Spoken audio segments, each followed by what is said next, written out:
Here we go. Welcome back. Or if you're new to the show, welcome to another podcast episode. I am Kelvin Dooley, and please do me a favor, like, comment, or subscribe to this channel. You could also turn on your notifications and be notified when I drop a new video every week. That would be much appreciated.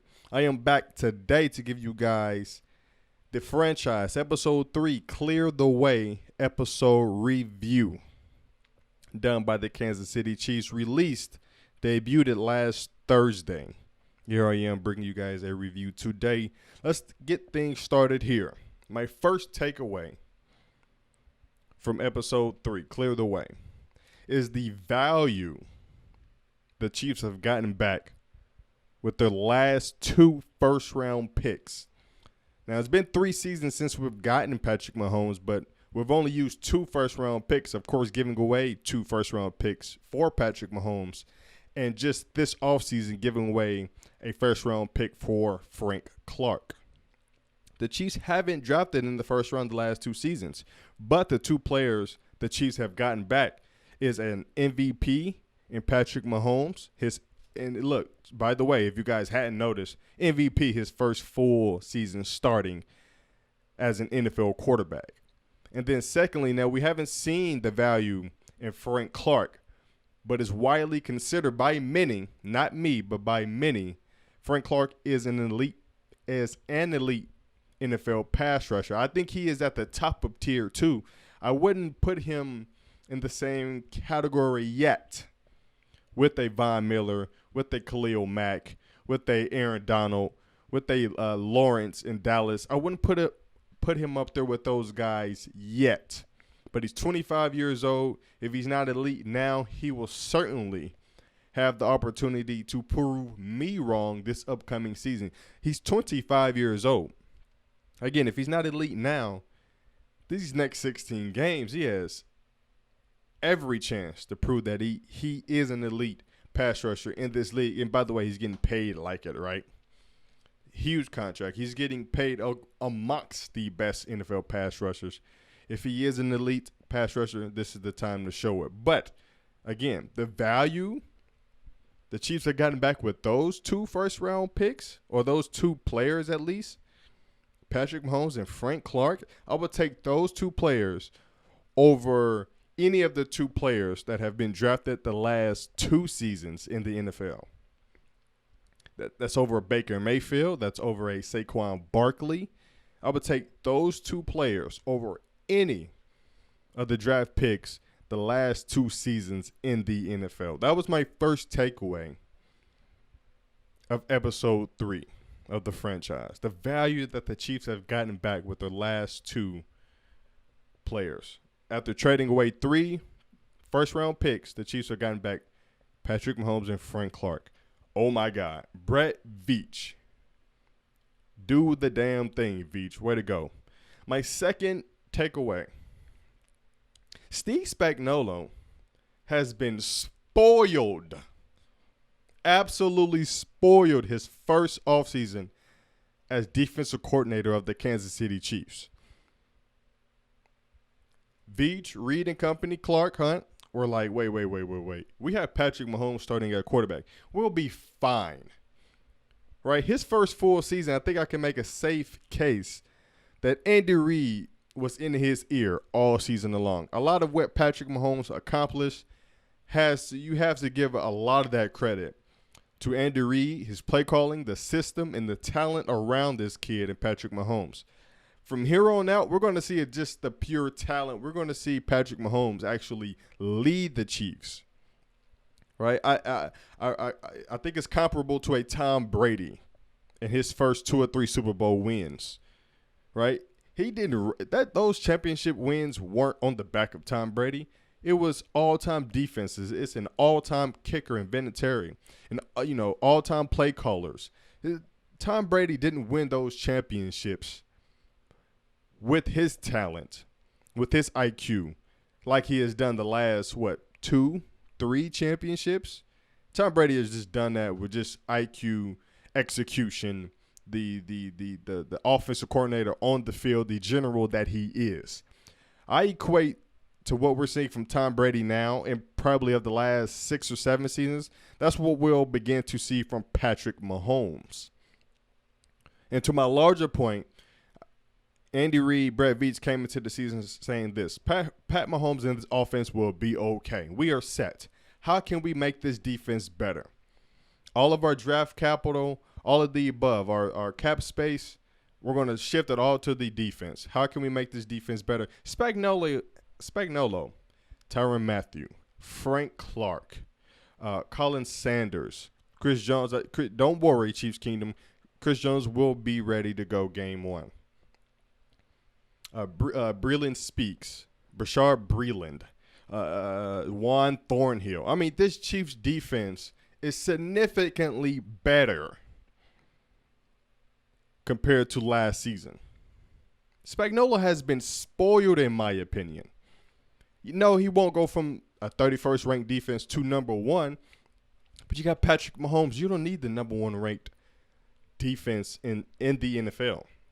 No. You don't need that defense. You just need a defense that can get the job done. Bend but don't break, force a few turnovers, stout, solid defense.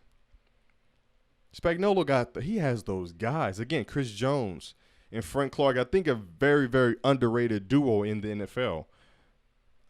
If not underrated, then very overlooked. He doesn't have standouts in the secondary, but they seem to think that this kid, Juan Thornhill, could be that. Everybody loves Tyrann Mathieu. His resume, his catalog isn't to be disputed. I mean, come on. Spagnuolo has it made right now. This is the opportunity he has been waiting for. This is it right here. Spagnuolo can go down in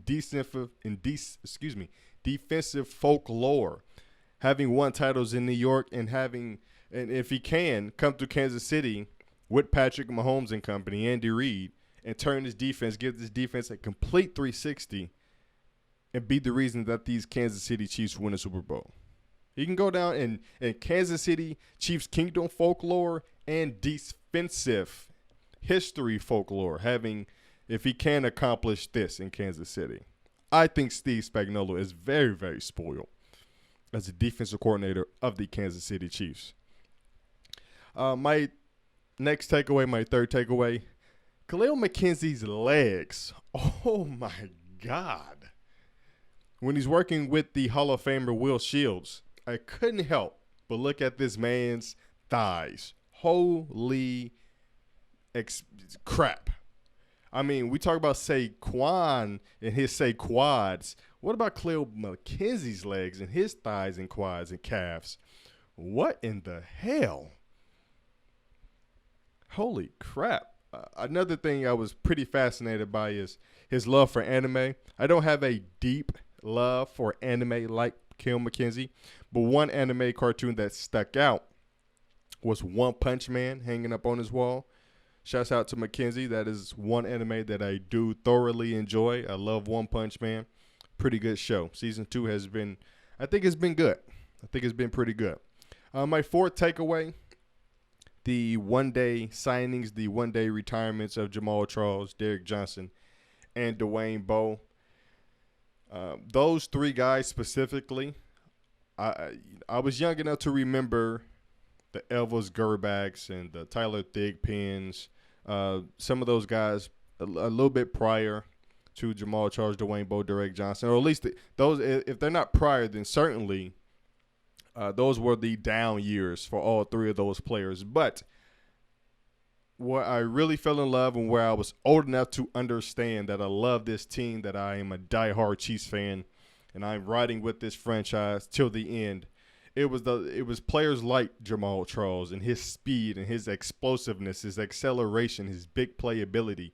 Derrick Johnson's speed from sideline to sideline, his leadership, the intensity he brought. And Dwayne Bowe, his jump ball ability, his swagger, his character. I loved all three of those players at one point. I think I can make the case. Certainly Jamal Charles was a top 3 running back for a 2 or 3 season span. Derrick Johnson, I don't know if he was ever a top 5 linebacker or a top 5 player at his position, but certainly a Chiefs Hall of Famer.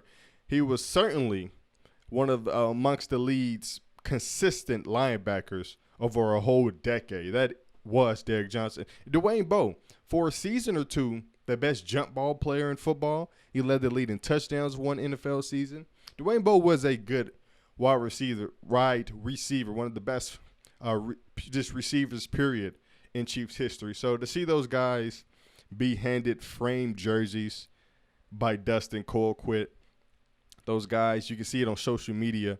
Those guys also ran one final play as well, the breakdown huddles or receiving a handoff from Mahomes, receiving a final reception from Patrick Mahomes. Things like that was just awesome to see. I think that shows a lot about this franchise, right? These are maybe Jamaal Charles, maybe of the three, he's the Hall of Famer. He's certainly going to have Hall of Fame consideration, but just all three of those men to be retired in that fashion, I think that will go a long way with the young players like a Travis Kelce, like a Patrick Mahomes, Mecole Hardman, just seeing the Chiefs celebrate, some of their all-time players. That's just a great moment, even for a fan like myself. That was pretty cool. Another takeaway, Mitch Holthus. I mean, what more can I say? He has to be one of the better voices of any NFL franchise. I think we have maybe the best voice in football in Mitch Holthus. That is a guy I would love to meet. I aspire to do his job one day. And it doesn't necessarily have to be for the Kansas City Chiefs, but that is a dream scenario for me. So Mitch Holthus, man, there's never been a moment where I have never not enjoyed to hear Mitch talk about football, talk Kansas City Chiefs football. There's never been a moment. Anytime he opens his mouth, whether it's play-by-play or breaking down post-game, pre-game shows and things like that, I always enjoy it. Mitch Holthus he's the best. Mitch Holthus, I got to pronounce his name correctly. He's the best, man. I love Mitch. And my final takeaway, look, and Mitch alluded to this in his little speech he was giving at a seminar in Kansas City. As a diehard Kansas City sports fan, how can you not watch the Kansas City Royals postseason run and World Series parade and not get a little teary-eyed, not get chills, and really think like, damn, what if the Kansas City Chiefs could have that moment? What if the Royals, and here's why I draw parallels between the two franchises, not just that they're in Kansas City, that look, the Royals in 2014 were 90 feet away from tying a ball game and really giving themselves a chance to win a World Series. They were 90 feet away from that. The Chiefs were an offsides penalty, one drive, an overtime drive away from playing and giving themselves an opportunity to be Super Bowl champions, world champions. I mean, both teams in 2014 and in 2018 were one step away, just one step away from giving themselves a chance to be crowned the best. And what did the Royals do? They bounced back, right? Redemption. Came back the following season, the best team in the major leagues during the regular season. A tough fight they had to get through in that postseason, but they got it done over the Astros and the Blue Jays on the way to a 5-game series-clinching win in New York against the New York Mets. And here are the Kansas City Chiefs. Fall just short against the New England Patriots in 2018 in the AFC title game. Can they follow it up in 2019 with a Super Bowl appearance and win? That's the icing on the cake as a Kansas City sports fan. There it is right there. How can you not look at that parade and say, I love the Royals, but damn it, if the Chiefs can do it, how about this? If the Royals can do it, how come the Chiefs can't? Come on now, the Royals. The joke is it would be another 30 years before the Royals can win a title. It's a joke, but there may be a little serious, but a seriousness end that joke. Excuse me. Right? So if the Kansas City Chiefs can do it, oh my God. Come on, man. And we're right here on the brink, guys. We are on the brink. We have a nice, and I don't want to make it sound comparable to a Tom Brady. Tom Brady and the New England Patriots have had a window, Super Bowl aspirations and wins and chances of the last 15 seasons. I don't want to jump the gun and say Patrick Mahomes and the Kansas City Chiefs have a 15-year window. But if the window isn't wide open now, I don't know if it'll ever be this open ever again for the Kansas City Chiefs. This is where you strike. We got the team, we got the coach, we got the fan base to do it. We got it right here, people. There you have it. Those are my takeaways from episode 3 of the franchise. Clear the way. I am Kelvin Dooley. Look, like, comment, or subscribe to this channel. You can also tap the notifications button and be notified when I drop a new video. I appreciate you guys tuning in. And you guys will hear from me again. You guys have a good day.